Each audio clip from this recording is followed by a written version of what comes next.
Hey boys and girls, this is Mr. Sepulveda with another notebook update. Today is Thursday, September 17th, so this is what your notebook should look like by the end of today. So we start off with a new unit. This is unit number 2. We've got our unit page, or triangle fold. We have our title, genetics, and then we have examples of what we think of when we hear the word genetics. We have our table of contents page. We've got pages 1 to 2, which is our big idea page, page 3, which is our gingerbread genetics page, and then page 4, which is our monster baby lab.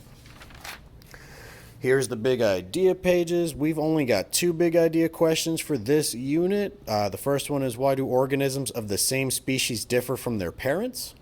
And the second big question is, how do organisms acquire non-physical traits? Okay, and that's our little big idea light bulb, and I put a DNA inside the middle for that one.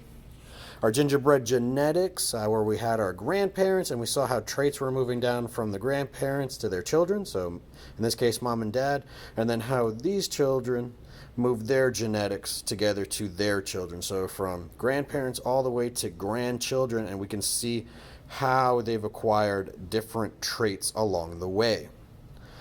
Then we have our page 4, which is our monster baby lab.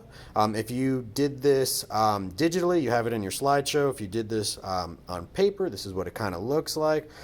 You have the big question right here: what determines how you physically look? And then you guys wrote down an answer for your hypothesis. I think blah, blah, blah determines how you physically look. Then we did the Punnett square activity in part 2, and then part 3 you had to roll your dice. I shaded in the genetics that I ended up on for my paper. Then if you did it physically, you were also going to read your answers to these 2 questions. The analyzed part 4 question was, are you surprised about the way your monster baby looks like based on the work you completed in part 2? Why or why not? And then the conclusion question, which is to see if your answer changed at all from your hypothesis. So in 2 to 3 sentences, explain what determines how you physically look, and then you would supply your answer.